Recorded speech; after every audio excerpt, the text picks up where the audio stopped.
The rain had stopped just as we lowered Harold into the ground, as if even the sky knew when to pause its mourning. I stood there in my black dress, the same one I'd worn to our wedding 42 years ago, just in a different color, watching the soil fall onto the mahogany casket we could barely afford. My son Michael stood beside me, his hand resting lightly on my shoulder, but somehow it felt more like a weight than comfort. "It's over, Mom," he whispered, his breath warm against my ear. "Dad's finally at peace." Finally. The word stuck with me as we walked back to the cars. Finally at peace. As if Harold had been suffering, as if his sudden heart attack at 73 had been some kind of mercy. But Harold had been healthy, strong. Just last week, he'd been talking about the vegetable garden he wanted to plant come spring, about the trip to Ireland we'd been saving for. Hearts don't just stop without warning, do they? The funeral home had been packed. Harold was loved by everyone who knew him, his co-workers from the hardware store where he'd worked for 30 years,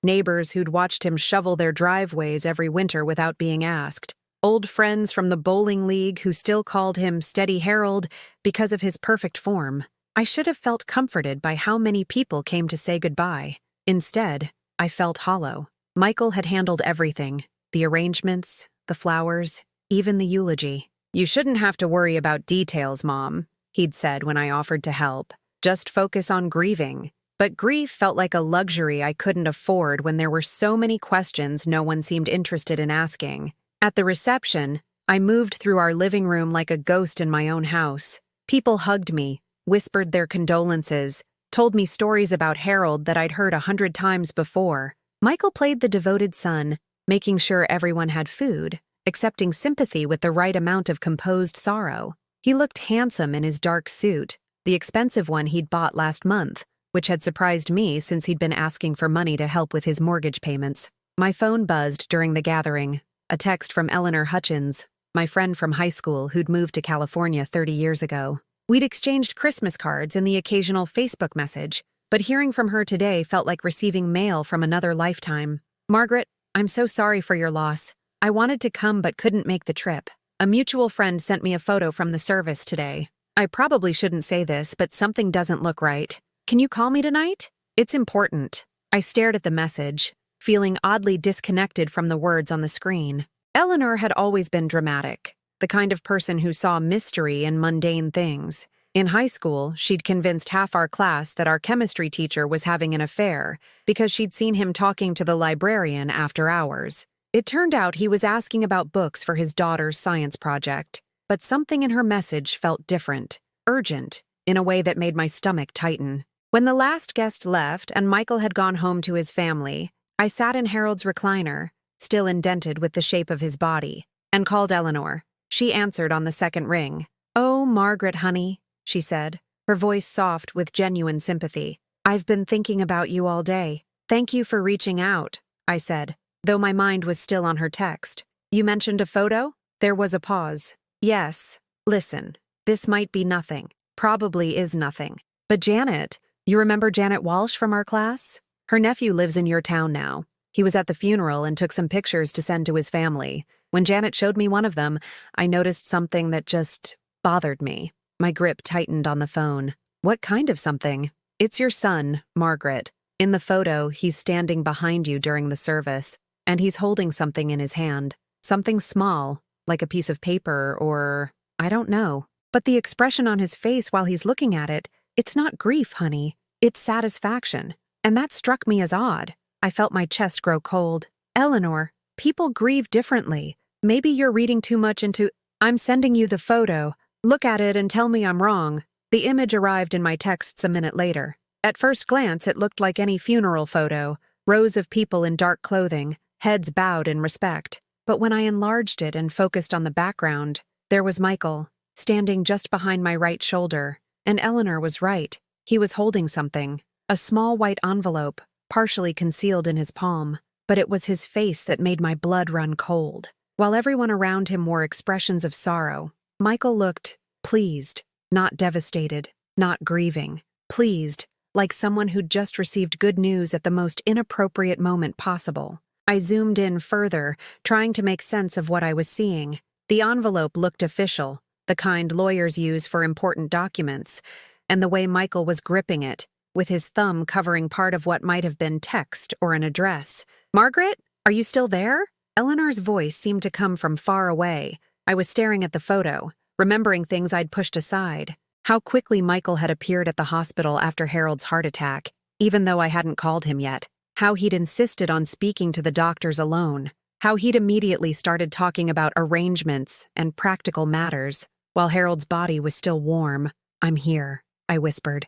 "I hope I'm wrong, honey. I really do." But that look on his face, it reminded me of the expression people get when they're about to inherit something they've been waiting for. After I hung up, I sat in Harold's chair for hours, studying that photo. The house creaked around me, our old Victorian that Harold had restored room by room, board by board, with his own hands. Every sound felt amplified in the silence. Every shadow seemed to hold secrets I'd been too naive to notice. If you like emotional stories like this one, please subscribe to our channel. We're trying to reach 1,000 friends here who understand that sometimes the most powerful truths hide in plain sight. And tell me, from which city are you watching? I'd love to know there are people out there who understand that a mother's love sometimes means facing the unthinkable. By morning, I knew I had to find out what was in that envelope. But I also knew that once I started looking for answers, there would be no going back to the comfortable lie of the son I thought I knew. 3 days after the funeral, Michael came by to check on me. I was in the kitchen making tea, Harold's favorite Earl Grey that I couldn't bring myself to throw away, when I heard his key in the lock. He still had Harold's spare key, though I'd forgotten I'd given it to him months ago when Harold had his minor surgery. "Mom?" His voice echoed through the hallway. "You decent?" I almost smiled at the familiar question. Harold used to say the same thing when he came home from work, giving me a moment to compose myself if I'd been crying over a sad movie or struggling with a difficult day. But when Michael appeared in the doorway, there was something different about his posture. Less concerned son, more businessman assessing a situation. "I brought you some groceries," he said, setting 2 bags on the counter without making eye contact. "Figured you might not have felt like shopping. That's thoughtful of you." I studied his face, looking for traces of the expression I'd seen in Eleanor's photo. In daylight, in my own kitchen, he looked like the same Michael who used to sit at this counter doing homework while I cooked dinner. But there was a restlessness about him now, like someone with a schedule to keep. He unpacked the groceries with efficient movements, mostly processed foods and frozen dinners. Nothing like the fresh vegetables and homemade meals I'd been cooking for this family for 40 years. "I also wanted to talk to you about the house." My hand froze on my teacup. "What about the house?" "Well, it's a lot for you to manage alone. All those stairs, the heating costs, the maintenance Dad used to handle." He folded the empty grocery bags with precise creases, not meeting my eyes. "I've been thinking you might be happier somewhere smaller, more manageable." The word manageable hit me like a slap. Harold and I had bought this house when Michael was 2 years old. We'd painted every room, refinished the hardwood floors, planted the maple tree in the front yard that now shaded half the living room. This house wasn't just where I lived, it was where I'd raised my son, where Harold had taught Michael to ride a bike in the driveway, where we'd celebrated every birthday and Christmas and milestone that mattered. "I'm not ready to think about moving," I said quietly. "Your father just died, Michael." "I know, Mom, but being practical doesn't mean we loved Dad any less." He sat across from me at the kitchen table, and for a moment, he looked like my little boy again. "I just want what's best for you." But his hands were fidgeting with something in his jacket pocket. The same nervous gesture he'd had as a child when he was hiding something. A broken toy, a bad grade, a lie about where he'd been after school. "Has someone been asking you about the house?" The question surprised me as much as it surprised him. I hadn't planned to say it, but something in his eagerness felt rehearsed. His jaw tightened almost imperceptibly. "Of course not. Why would you think that?" "Just wondering." I took a sip of tea, watching him over the rim of my cup. "Your father and I always said we'd live here until we couldn't anymore. I think I can manage a little longer." Michael's phone buzzed, and he glanced at it with the quick, guilty movement of someone reading a text they didn't want to share. When he looked back up, his expression had shifted again, less patient, more urgent. "Look, Mom, I need to ask you something, and I don't want you to take this the wrong way." He leaned forward, his voice taking on the careful tone people use when they're about to say something hurtful but want to sound caring. "Have you thought about what you're going to do for money? Dad's pension stops now and Social Security won't cover everything. I felt my chest tighten. Harold and I had lived modestly but comfortably. We owned the house outright, had some savings, and yes, Harold's pension had been a significant part of our income. But we'd planned for this. We'd been careful. We have savings, I said. And there's the life insurance. Something flickered across Michael's face. Too quick to interpret, but it made my stomach drop. About that, he said, pulling a folded document from his jacket pocket, the same pocket he'd been fidgeting with. There might be a problem with the life insurance. The company is asking questions about Dad's medical history. Sometimes these things get complicated. He slid the papers across the table toward me. Official-looking documents with lots of small print and highlighted sections. I picked them up, trying to make sense of the legal language, but the words seemed to swim on the page. What kind of questions? Just routine stuff. But it could take months to resolve, maybe longer. And in the meantime, he gestured around the kitchen as if the walls themselves were a burden. This house is expensive to maintain. Property taxes, insurance, utilities. I ran some numbers, and honestly, Mom, I don't see how you can swing it on your own. I stared at him. This man who looked like my son but was talking to me like I was a child who couldn't understand basic math. Harold and I had managed our finances just fine for 4 decades. We'd raised Michael, put him through college, helped him with his first house down payment. I knew exactly what our monthly expenses were because I'd been paying them for years. I appreciate your concern, I said, keeping my voice steady. But your father and I discussed all of this. We have enough savings to— Mom, he interrupted me gently but firmly, the way people interrupt when they think you're not grasping reality. Dad might not have told you everything about your financial situation. Men of his generation, they sometimes tried to protect their wives from worrying about money. The condescension in his voice was so subtle I almost missed it. Almost. But it was there. The implication that I'd been living in ignorance while Harold made all the real decisions. That I was some 1950s housewife who didn't understand checking accounts and mortgage payments. Your father told me everything, I said, though even as I said it, doubt crept in. Had he? Harold had handled most of our investments, our retirement planning. He'd said it was because he enjoyed that kind of thing, not because he didn't trust me to understand it. Michael reached across the table and patted my hand like I was a confused elderly woman in a nursing home. I'm sure he tried to, but there are complications he might not have wanted to burden you with. His phone buzzed again, and this time he answered it immediately. Yeah, I'm here now, he said, standing and walking toward the living room. His voice dropped, but I could still hear fragments. Going as planned. A little resistance, but probably need another week or two. When he returned, his demeanor had shifted again. More urgent, less patient. Mom, I have to go. Sarah's having issues with the kids. He kissed my forehead quickly, perfunctorily. But think about what I said, okay? About finding somewhere smaller, easier to manage. I saw a nice senior community out on Maple Street. Very reasonable rent, activities, people your own age, people my own age. As if at 68, I'd crossed some invisible line into a separate category of humanity that needed to be managed and contained. After he left, I sat at the kitchen table for a long time, looking at the documents he'd given me. The life insurance papers seemed straightforward, forms requesting additional medical information about Harold's health history. Standard procedure, according to the cover letter. Nothing that suggested months of delays or complicated investigations. But Michael had made it sound like we were facing financial ruin. I walked through the house Harold and I had built together, really seeing it for the first time since the funeral. The living room where we'd watched Michael take his first steps. The dining room where we'd hosted family dinners every Sunday for 30 years. The bedroom where Harold had died peacefully in his sleep, holding my hand. This wasn't just property to be managed or sold. This was my life, my history, my home. And for the first time since Harold's death, I felt something stronger than grief. I felt angry. The next morning, I decided to call the insurance company myself. If there were complications with Harold's policy, I wanted to understand them directly, not filtered through Michael's interpretations. I found the policy documents in Harold's desk drawer, the same drawer where he kept our anniversary cards and photos from Michael's childhood. The insurance representative, Mrs. Chen, was surprisingly helpful. Mrs. Morrison, I see your claim here. Everything appears to be in order. We just need a copy of the death certificate, which should arrive from the funeral home within the week. Standard processing time is 10 to 14 business days after that. My son mentioned there might be complications,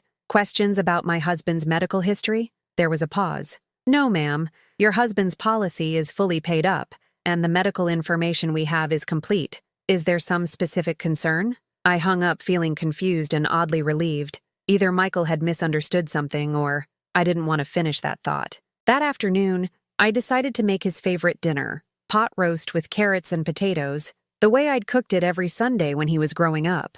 Maybe if I could recreate some of the warmth from those earlier times, we could talk more openly about whatever was troubling him. Sometimes food was the only language that bridged the distance between what people said and what they really meant. I called his house around 5, expecting Sarah to answer. Instead, Michael picked up, sounding distracted and slightly annoyed. "Mom, what's up? We're kind of busy here." "I made pot roast," I said, feeling suddenly foolish. "I thought maybe you and Sarah and the kids would like to come over for dinner, like we used to." "Tonight's not good.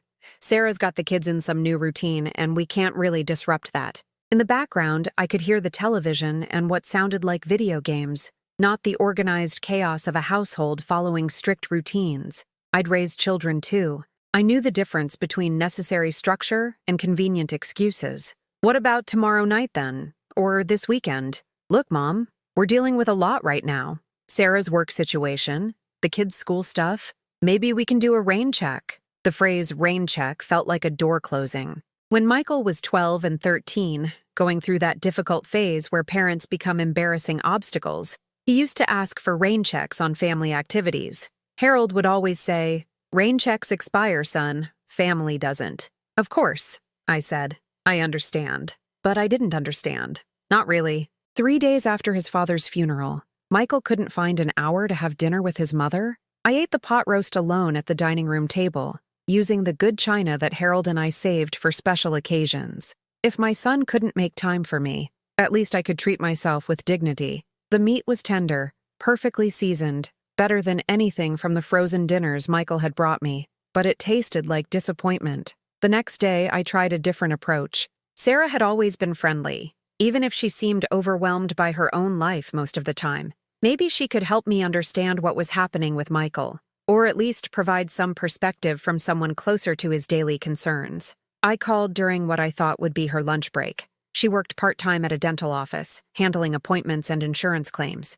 "Oh, hi, Margaret." Her voice sounded strained, distracted. "I'm so sorry we couldn't make dinner yesterday. Michael said you'd cooked." "It's fine, dear. I just wanted to check on you all, see how you're doing with everything." "We're managing. You know how it is." There was something odd in her tone, like she was reading from a script she hadn't quite memorized. "Michael's been so worried about you, being alone in that big house. We both think it might be better if you found somewhere with more support." More support. Another phrase that sounded caring but felt dismissive, as if living independently in my own home was somehow a failure of judgment rather than a choice. "Sarah, can I ask you something? Has Michael seemed different lately? Even before Harold died, he seemed distant." The pause stretched too long. "I think everyone's just processing grief differently, you know? Men especially. They don't always know how to express what they're feeling." It was a reasonable response, the kind of thing people said when they didn't want to get involved in family complications. But something in her voice suggested she was as confused as I was about Michael's behavior. Saturday morning, I decided to visit them unannounced, something I'd never done before, but desperate times called for different strategies. I brought homemade chocolate chip cookies for my grandchildren, Emma and Josh, thinking that even if Michael and Sarah were too busy for me, the kids might appreciate their grandmother's attention. Michael answered the door in his pajamas at 11 o'clock, his hair uncombed and his expression immediately guarded when he saw me. "Mom, what are you doing here?" "I brought cookies for the kids." I held up the tin, feeling like a door-to-door salesperson trying to win over a reluctant customer. "I thought maybe we could spend some time together. This isn't really a good time. The kids they have activities." Through the doorway, I could see Emma and Josh on the couch, still in their pajamas, watching cartoons and eating cereal from the box. No activities in sight. "Grandma!" Emma jumped up and ran toward me, but Michael stepped partially into her path, not quite blocking her but definitely creating an obstacle.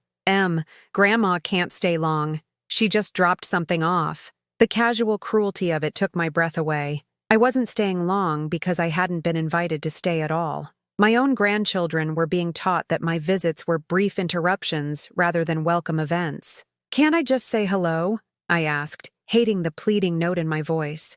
"Of course." Michael stepped aside, but his body language radiated impatience. "But make it quick, okay? We have errands to run." I spent 10 awkward minutes in their living room, trying to connect with Emma and Josh, while Michael hovered nearby like a security guard timing my visit. The children seemed happy to see me, but confused by the tension in the air. Emma showed me a drawing she'd made at school, a family portrait with stick figures representing her parents and brother, but no grandmother in sight. "This is beautiful, sweetheart," I said, though the omission stung more than I wanted to admit. "We had to draw our families," she explained, her 7-year-old voice matter of fact. "Daddy said to just draw the people who live in our house. Just the people who live in our house. As if family was defined by address rather than love, as if grandparents were optional characters in the story of a child's life." When I left, Michael walked me to my car with the efficiency of someone escorting an unwelcome visitor from the premises.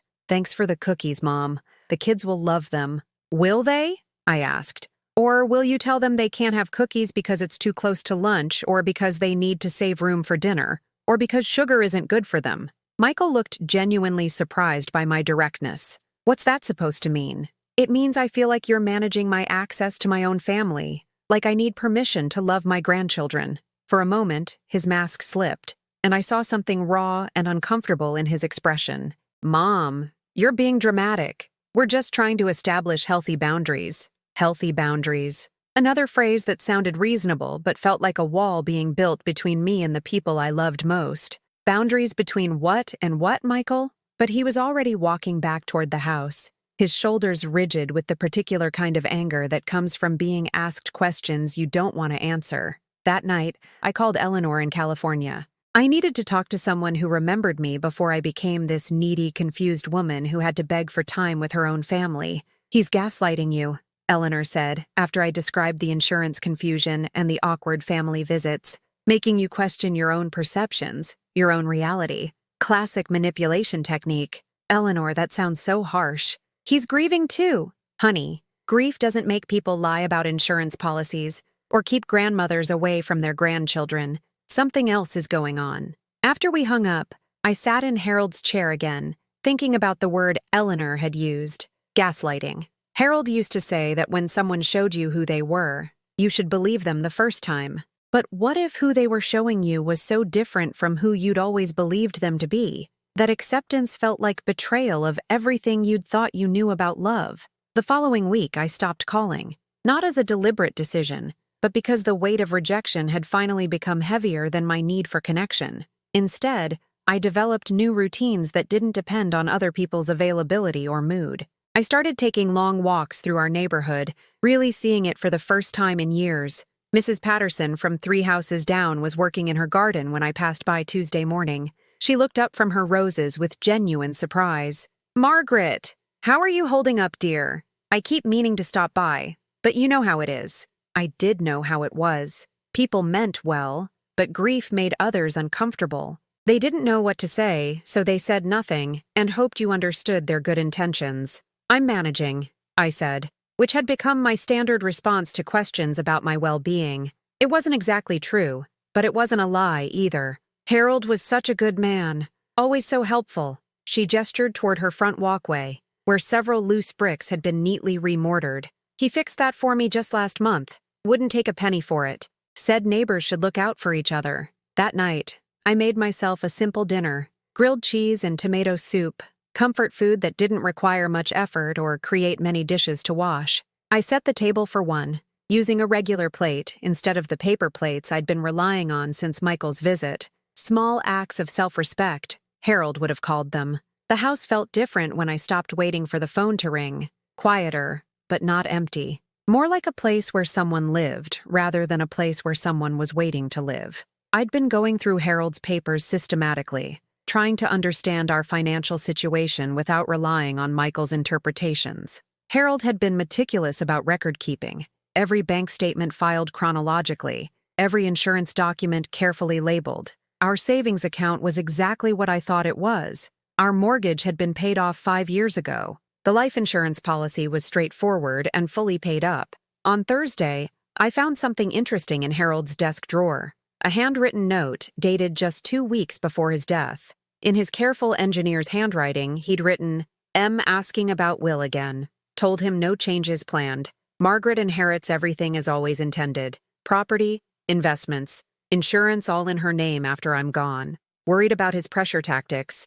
I read the note 3 times, my hands trembling slightly. Harold had been worried about pressure tactics from Michael, about Michael asking about the will repeatedly. Why would a son keep asking about his father's will unless he expected, or hoped, something might change? I searched through more papers, looking for anything else Harold might have written about these conversations with Michael. In a folder marked Legal Documents, I found our current will, dated 3 years ago. It was exactly what Harold had told Michael. Everything came to me, with provisions for Michael and the grandchildren after my death. Standard arrangement for married couples. But paper-clipped to the will was a business card for an attorney I didn't recognize. James Crawford, estate planning specialist. On the back, someone had written, "Discussed changes. M not suitable trustee. Recommend alternative arrangements." The handwriting wasn't Harold's. That weekend, I cleaned out closets I'd been avoiding since the funeral.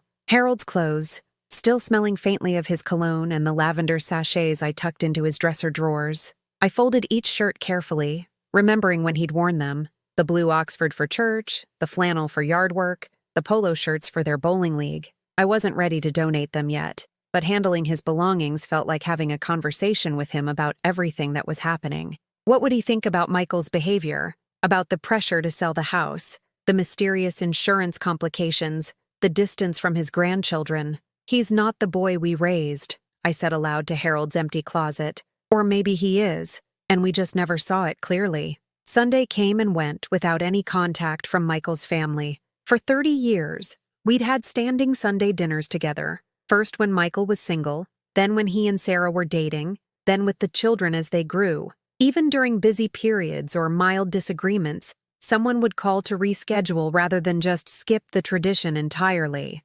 Now, apparently, the tradition had simply ended without discussion or acknowledgement. I cooked myself a nice dinner anyway. Roast chicken with herbs from the garden Harold and I had planted together, mashed potatoes made from scratch, green beans picked from our own backyard plants. I ate by candlelight in the dining room, using our wedding china and cloth napkins. If my family couldn't appreciate my cooking, at least I could appreciate it myself. Monday morning brought another visit from Michael, though this one felt more like a business appointment than a social call. He arrived at exactly 9 o'clock, wearing his work clothes and carrying a briefcase I'd never seen before. "Morning, Mom. Hope I'm not interrupting anything." I was tempted to say yes, just to see how he'd respond, but instead I invited him in for coffee. He declined, saying he couldn't stay long. "I wanted to update you on the insurance situation," he said, pulling papers from his briefcase. "It's more complicated than I initially thought. Apparently there's some question about Dad's medical disclosure when he took out the policy."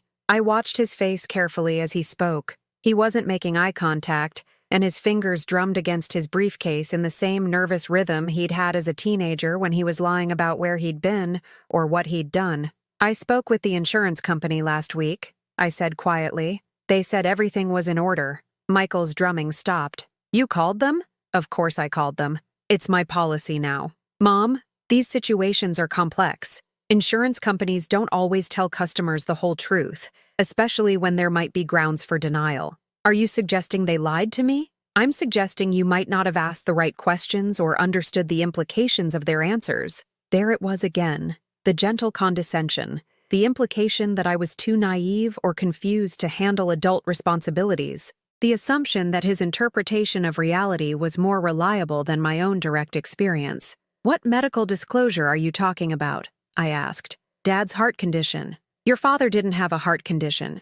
His doctor said the heart attack came without warning." "That's what we were told," Michael said, his tone suggesting I'd misunderstood something obvious. But insurance investigations sometimes uncover medical history that patients and families weren't aware of. I stared at him, this stranger wearing my son's face, spinning elaborate explanations for problems that didn't exist. "Michael, are you in some kind of financial trouble?" The question seemed to catch him off guard.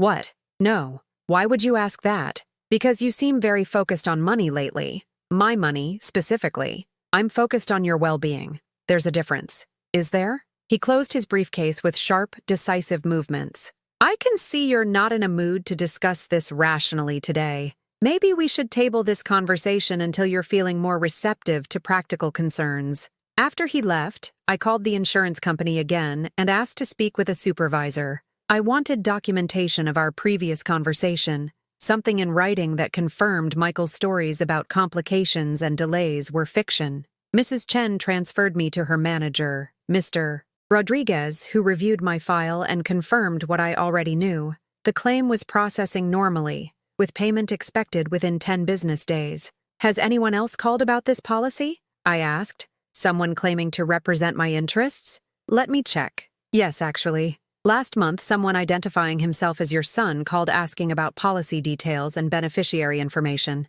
We explained that we could only discuss those details with the policyholder, but he was quite insistent. Last month, before Harold died, Michael had been calling the insurance company before his father was even gone, asking about beneficiary information. That night, I sat in Harold's chair with a cup of tea and faced the truth I'd been avoiding. My son was trying to steal my inheritance. The insurance money, the house, probably the savings accounts too. Everything Harold had worked for, everything he'd left to take care of me, Michael saw as his rightful property, but they didn't know what I had kept all along. Hidden in my jewelry box, beneath the pearls Harold had given me for our 25th anniversary, was something Michael had never thought to look for. My own copies of every important document, every bank statement, every insurance policy. Harold had insisted I keep independent records, said a woman should always know exactly what she owned and what she was worth. Just in case, he'd said, though we'd both assumed just in case meant natural disaster or robbery, not betrayal by our own child. Now I understood that Harold's precaution had been more prescient than either of us realized. And perhaps, based on that handwritten note about pressure tactics, Harold had suspected what Michael was capable of before I was ready to see it. I spent the next few days reading everything Harold had saved, and what I discovered painted a picture of a marriage I'd lived but somehow hadn't fully appreciated. Harold had documented everything, not out of paranoia, but out of love. Love for me, and growing concern about Michael. In a manila envelope marked for Margaret only, I found copies of emails between Harold and our family attorney, dating back 6 months. Michael had contacted the lawyer directly, asking about updating Harold's will to reflect current circumstances. The lawyer, Mr. Peterson, had properly refused to discuss client confidentiality, but had felt obligated to inform Harold about the approach. Harold's response was measured but firm. My wife is the beneficiary of everything as planned. Michael is adequately provided for through trust provisions that activate after Margaret's passing. No changes needed or desired, but Michael had persisted. There were 3 more emails over the following months, each one more pressing than the last. In the final exchange just 2 weeks before Harold's heart attack, Michael had suggested that I was becoming confused and might need a more suitable trustee for financial matters. Harold's reply was the angriest I'd ever seen him in writing. My wife's mind is completely sound, and her judgment is better than yours has proven to be lately. Stop this nonsense immediately, or I'll have to consider whether you're the right person to handle any family responsibilities after I'm gone. Reading those words, I felt something shift inside my chest. Not pain this time, but clarity. Harold had seen what was happening and had tried to protect me, even though I'd been oblivious to the threat. He'd died still fighting for my independence, my dignity, my right to be treated as a competent adult rather than a burden to be managed. It wasn't pain anymore. It was clarity. I also found something else in Harold's papers, a detailed accounting of every loan, gift, and financial favor we'd extended to Michael over the years. Harold had kept meticulous records, not out of spite, but because he believed in accountability. The numbers were staggering. Over $60,000 in direct support, plus the down payment help, plus countless smaller amounts that had never been repaid. Most recently, there was a check stub from 3 months ago, $5,000 to cover Michael's mortgage payment when he'd claimed a temporary cash flow problem. Harold had noted in his careful handwriting, 3rd emergency this year, pattern concerning. That evening, I did something I hadn't done since before Harold died. I cooked myself a real dinner and ate it at the kitchen table while reading a mystery novel. Not because I was waiting for anything or anyone, but because I enjoyed both the cooking and the reading. For the first time in weeks, I felt like I was living in my house rather than just surviving in it. The next morning, I called Mr. Peterson, our family attorney, and made an appointment for the following week. If Harold had been worried enough about Michael's behavior to document it, then I owed it to both of us to understand exactly what protections he'd put in place. But first, I had some research to do. I spent 2 days at the public library, using their computers to learn about elder abuse, financial manipulation, and the legal rights of surviving spouses. What I discovered was both alarming and empowering. Michael's behavior fit a textbook pattern: isolation from support systems, creation of artificial financial crises, pressure to make quick decisions about major assets, and systematic undermining of the victim's confidence in their own judgment. But I also learned about the protections available to me. As Harold's legal heir and the rightful owner of all our assets, I had every right to make my own decisions about my money, my home, and my future. Michael's opinions, however forcefully expressed, carried no legal weight whatsoever. I also researched that attorney whose business card I'd found with the notation about alternative arrangements. James Crawford specialized in something called emergency conservatorships, legal procedures that allowed adult children to gain control over their parents' finances when the parents were deemed mentally incompetent. The implications made my blood run cold. Michael hadn't just been trying to pressure me into poor financial decisions. He'd been building a case to have me declared incompetent, to legally strip me of the right to control my own life.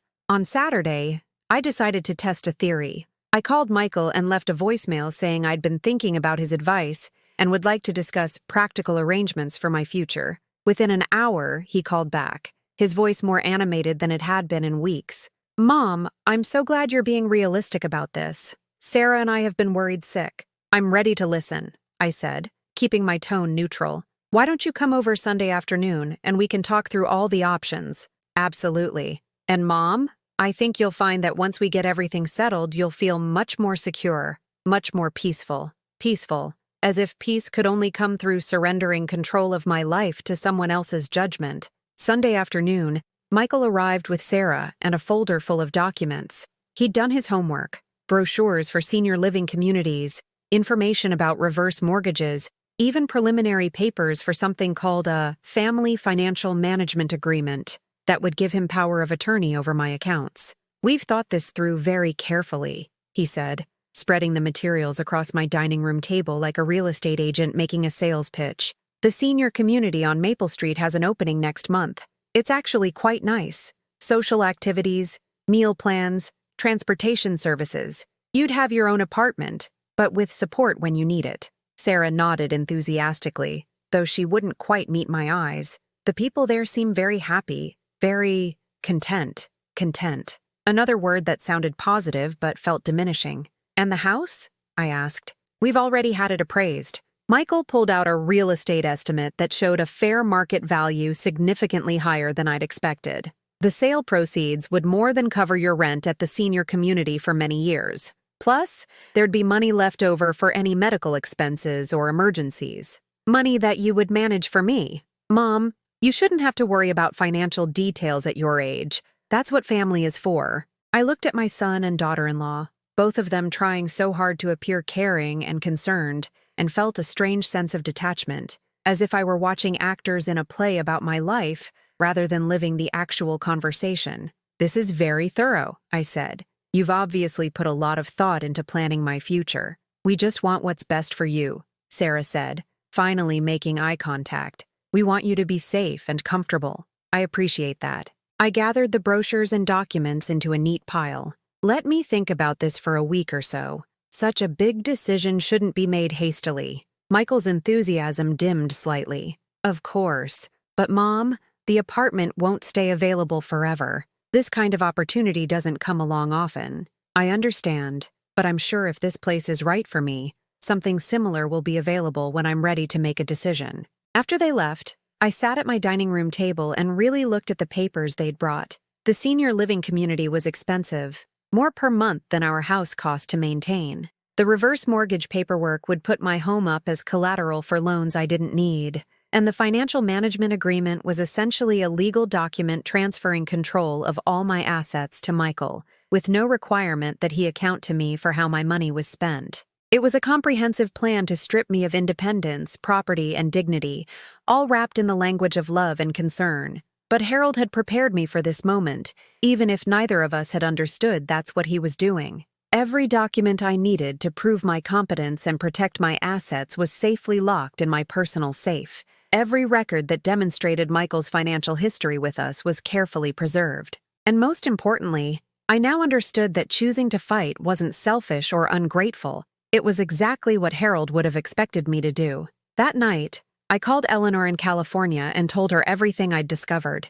"Oh, honey," she said, "this is worse than I thought. But you know what? Harold raised a smart woman. He trusted you to handle whatever came after he was gone, and he was right to trust you. I just never imagined it would be my own son I'd need to protect myself from. Sometimes the people closest to us are the ones who feel most entitled to control us. But you have something Michael doesn't expect. What's that? You have a backbone. You just forgot about it for a while." After we hung up, I walked through my house, that Harold had left to me, that I'd helped pay for and maintain and love for 40 years. Every room held memories of the life we'd built together. But for the first time since his death, those memories didn't feel like museum pieces to be preserved in amber.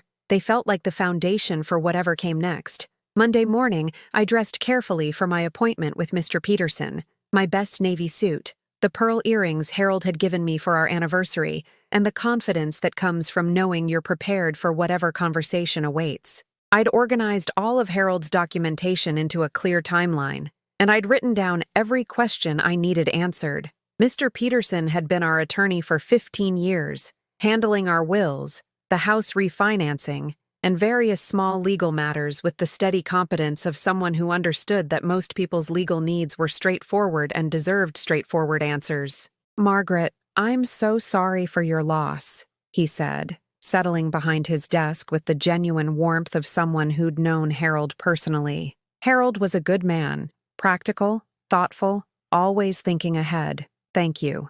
I'm here because I need to understand exactly what Harold arranged and what rights I have regarding my own finances." Something in my tone must have conveyed that this wasn't a social visit or a simple question about probate procedures. Mr. Peterson leaned forward slightly, his expression becoming more focused. "Of course. What specific concerns do you have?" I pulled out Harold's folder and laid the timeline of Michael's contacts with various professionals across his desk. "I need to know whether my son has any legal standing to make decisions about my assets or my living situation." Mr. Peterson reviewed the documents carefully, his expression growing more serious as he read Harold's notes about Michael's pressure tactics and attempts to change the will. "Margaret, let me be very clear about this. As long as you are mentally competent, which you obviously are, you have absolute control over your own finances and living arrangements. Your son has no legal authority over your decisions unless you specifically grant it to him through power of attorney documents." "What about this attorney Michael consulted?" I showed him James Crawford's business card with the notation about alternative arrangements. "Ah," Mr. Peterson's face darkened. "Crawford specializes in conservatorship cases.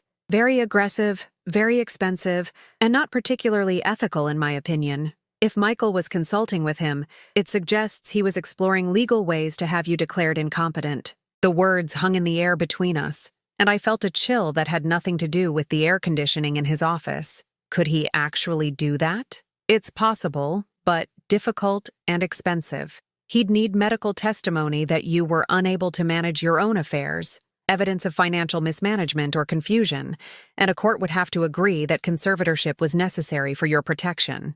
Mr. Peterson looked directly at me. "Based on this conversation and your careful preparation of these documents, I can't imagine any legitimate medical or psychiatric professional concluding that you need a conservator. But he could try? He could try, and the process itself can be traumatic and expensive, even if he ultimately loses. Some people surrender their independence just to avoid the stress of fighting." I thought about Michael's subtle campaign to undermine my confidence, his implications that I didn't understand finances or practical matters, his pressure to make quick decisions about my future. Had he been trying to create evidence of incompetence Or just soften my resistance to the idea of giving up control? What should I do to protect myself? Keep doing exactly what you're doing.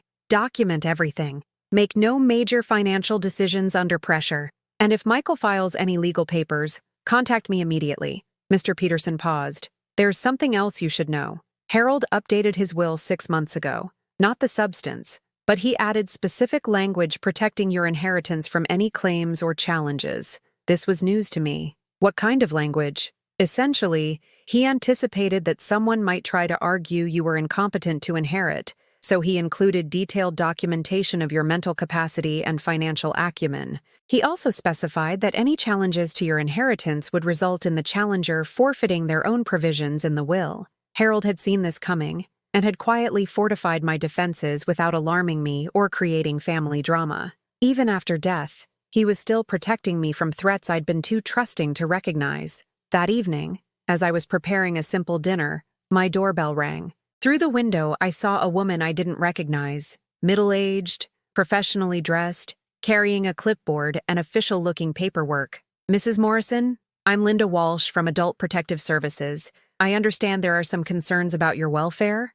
My heart started pounding, but I kept my voice steady. What kind of concerns? We received a report that you might be living in unsafe conditions, possibly showing signs of confusion or self-neglect. It's probably nothing, but we're required to follow up on all reports. A report? From whom? But I already knew the answer, even as Linda Walsh explained that reports could be made anonymously by anyone with legitimate concerns about an elderly person's well-being. May I come in and just have a quick look around? It's really just a formality, but I need to document that your living conditions are adequate and that you're managing independently. I wanted to refuse, to demand to know exactly what accusations had been made and by whom. But I also knew that refusing would only give credibility to whatever lies had been told about my condition. Instead, I opened the door wider and invited her in. Of course, though I have to say I'm surprised anyone would think I need welfare checks. I've been managing quite well since my husband passed.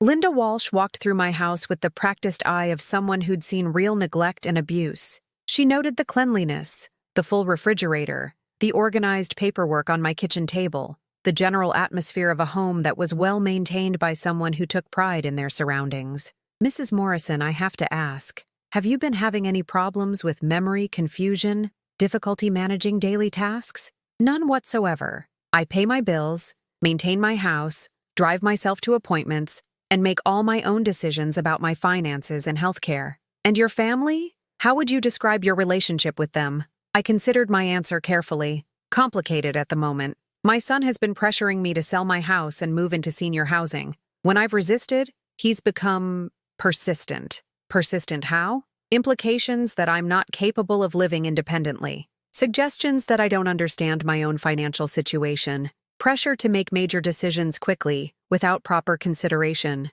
Linda Walsh made notes on her clipboard, and something in her expression suggested this wasn't the first time she'd encountered family dynamics like these. Mrs. Morrison, you seem perfectly capable of managing your own affairs. I'm going to document this visit as routine follow-up with no concerns found. After she left, I sat in my living room and tried to process what had just happened. Michael had called Adult Protective Services on me, hoping they'd find evidence to support his claims that I was incompetent. It was a calculated escalation, designed to create an official record of concerns about my mental state. But it had backfired. Instead of documenting problems, the visit had created an official record that I was managing independently and competently. Instead of supporting Michael's narrative, Linda Walsh's report would contradict any future claims about my inability to care for myself. That night, my phone rang repeatedly. Michael, calling with what I was sure would be false concern about the APS visit, probably wanting to know what they'd found and how I'd responded to their questions. I let it go to voicemail. The message he left was carefully crafted, full of loving worry. Mom, Sarah heard that someone from social services was at your house today. We're so worried about you. Please call us back so we know you're okay. We just want to help. But I could hear the tension underneath his concerned tone, the anxiety of someone whose plan had encountered an unexpected obstacle. I didn't call back that night, or the next day. Instead, I spent Tuesday organizing my documentation even more meticulously, creating copies of everything important, and preparing for whatever Michael's next move might be. because there would be a next move. People who went as far as calling Adult Protective Services didn't typically give up when their first strategy failed. They escalated. Wednesday morning brought another unexpected visitor, a real estate agent named Patricia Summers, who apologized for bothering me but said she'd been told I was interested in selling my home quickly. "I specialize in estate sales and urgent relocations," she explained, her smile bright and practiced. "Your son mentioned you were facing some time pressure regarding a move to senior housing. My son contacted you?" "Yes. He said you'd discussed listing the property but wanted to explore options quietly, without a big production. I can provide a cash offer today if you're interested in a quick, simple transaction." A quick, simple transaction that would probably be significantly below market value, eliminating my largest asset and forcing me into dependence on whatever housing arrangements Michael had planned. "I appreciate your time," I said politely, "but I'm not ready to sell my home. I think there's been a misunderstanding." Patricia Summers looked genuinely confused. "Oh, your son was quite specific about the timeline. He said you needed to make a decision by the end of this week." "My son doesn't speak for me regarding my property," I said firmly. "If and when I decide to sell my home, I'll contact a realtor myself." After she left, I realized that Michael's campaign was entering a new phase. Having failed to convince me through emotional manipulation, and having been thwarted by official agencies, he was now creating artificial deadlines and external pressure to force hasty decisions. But something else was becoming clear. Time was working against him, not me. Every day that passed with me living independently, managing my own affairs, and making rational decisions was another day of evidence that I didn't need a conservator or guardian or financial manager. Michael's window of opportunity was closing, and we both knew it. Thursday morning, Michael arrived unannounced, his face tight with barely controlled frustration. He didn't knock, just used his key and walked into my kitchen as if he owned the place. Which, I realized with crystalline clarity, was exactly how he'd been thinking about my home for months. "Mom, we need to talk." His voice carried an edge I'd never heard before. Not the careful patience of recent weeks, but something rawer and more desperate. "I know someone from APS was here, and now you're refusing to cooperate with the realtor. What's going on?" I was sitting at my kitchen table with my morning coffee and the newspaper, dressed and composed, looking exactly like what I was, a competent woman managing her own life. I didn't get up or invite him to sit down. "What's going on?" I said calmly. "Is that I'm making my own decisions about my own life." Novel concept, I know. "Mom, don't be sarcastic. This isn't like you."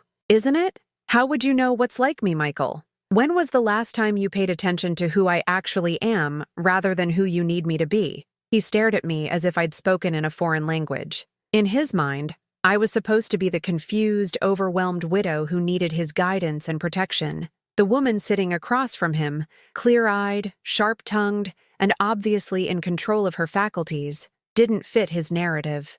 "I'm trying to help you," he said, his voice rising slightly. "Dad's gone, and you can't just pretend you can handle everything alone forever." "Why can't I? I handled everything before I married your father, and I helped handle everything during our marriage. What exactly do you think I'm incapable of managing?" "It's not about capability. It's about being practical. You're 68 years old, and you're 43 years old and apparently can't manage your own mortgage payments without emergency loans from your parents." The words hung in the air between us like a slap.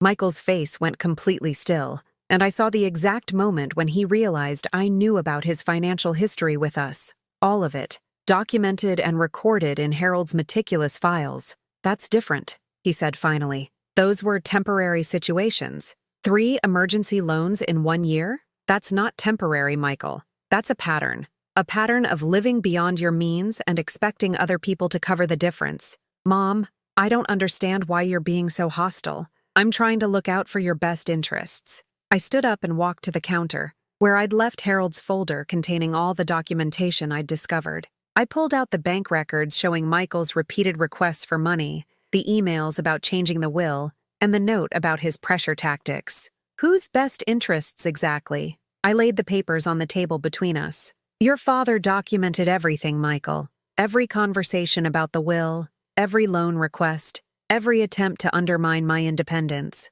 Did you really think I'd never find out?" Michael's face cycled through several expressions: surprise, anger, calculation, and finally something that looked almost like relief, as if maintaining his caring son facade had become exhausting, and he was glad to finally drop it. "Dad should have minded his own business," he said, his voice cold now, all pretense of concern evaporating. "And you should have stayed out of his papers." "His papers? They're my papers now, Michael. Everything he left is mine, according to the will you tried so hard to change. That will was made when Dad thought you could handle responsibility. Things change. People get older, more confused. I'm not confused. I'm angry." I sat back down and looked directly at my son, really looked at him, not at the image of him I'd been carrying around for 40 years. "I'm angry that you've been planning to steal my inheritance since before your father was even dead. I'm angry that you've been lying to me about insurance complications that don't exist.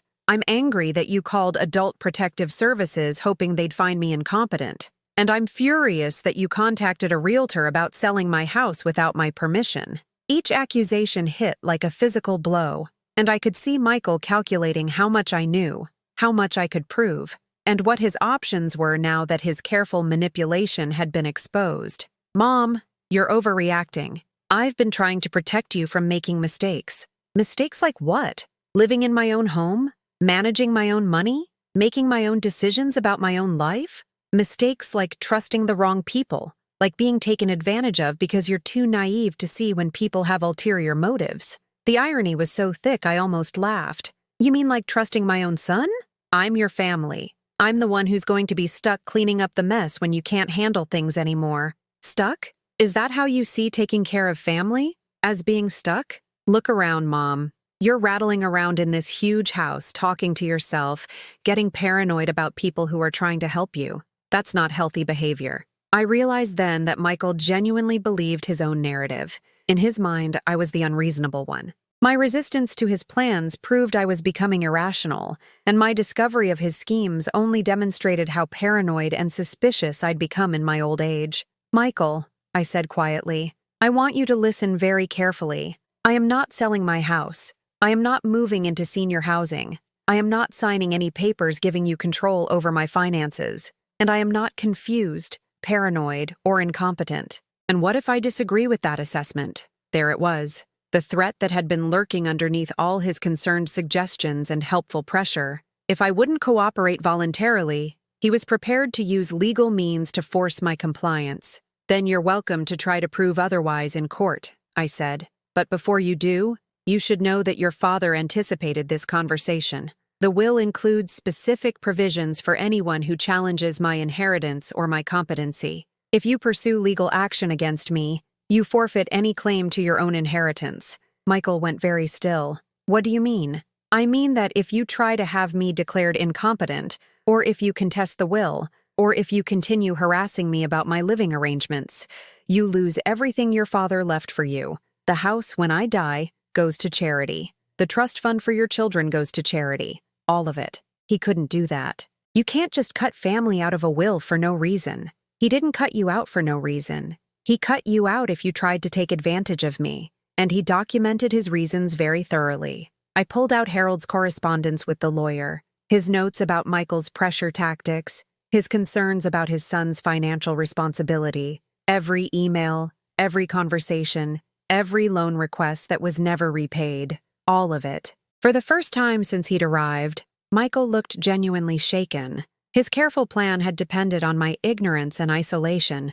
He'd never considered that Harold might have prepared defenses against the threat his own son represented. "You can't be serious about this," he said, but his voice lacked conviction now. "Dad loved me. He wouldn't have wanted to destroy our family over money. He loved you enough to give you multiple chances to change your behavior. He loved me enough to make sure you couldn't destroy my independence if you chose not to take those chances." Michael stood up abruptly, his chair scraping against the floor. "This is ridiculous. You're talking about my inheritance like I'm some kind of criminal. Aren't you? What would you call trying to steal someone else's money through lies and manipulation? I call it protecting my family's future from an old woman who doesn't understand what the world is like anymore." And there it was, the truth he'd been hiding behind all the concerned phone calls and helpful suggestions. I wasn't his mother to be loved and respected. I was an obstacle to be managed or removed. My feelings, my preferences, My right to control my own life were all secondary to his financial needs and ambitions.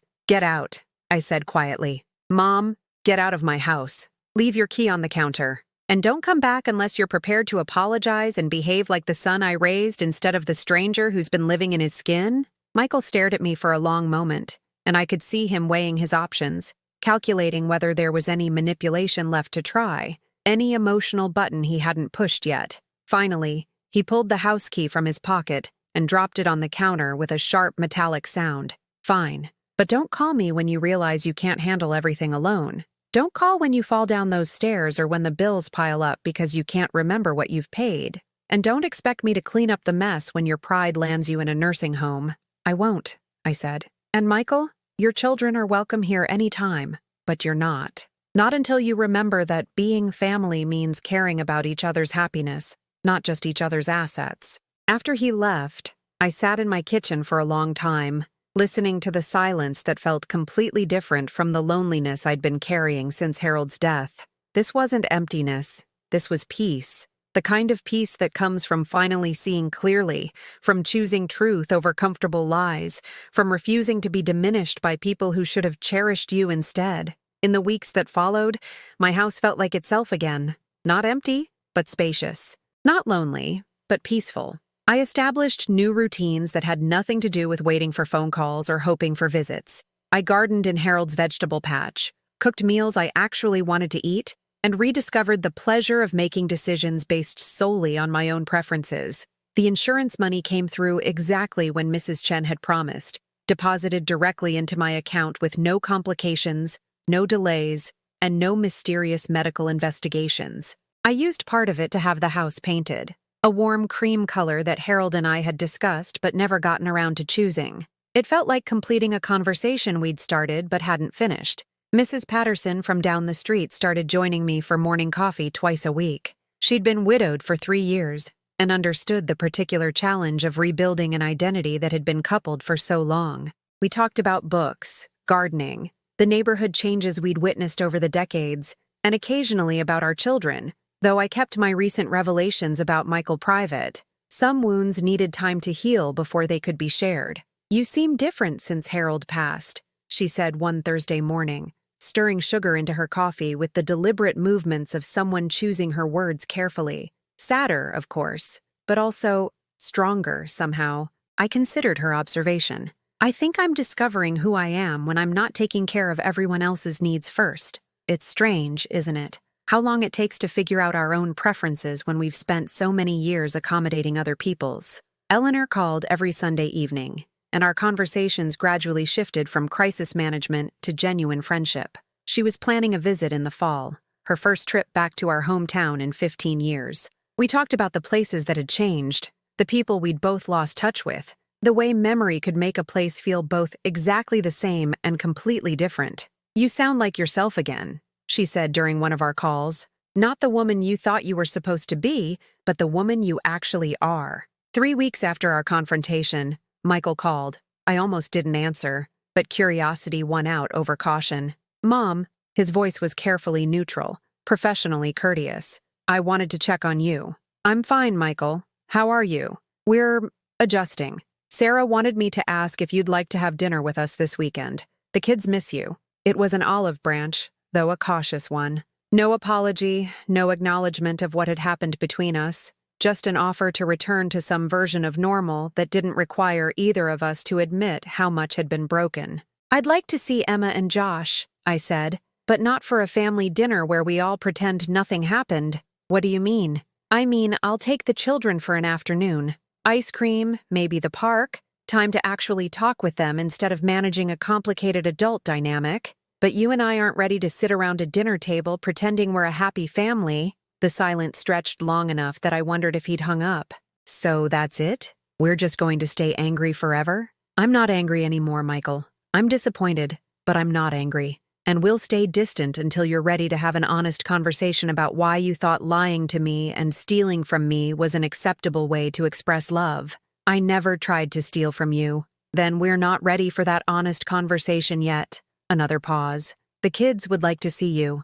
I'd love to see them. Saturday afternoon?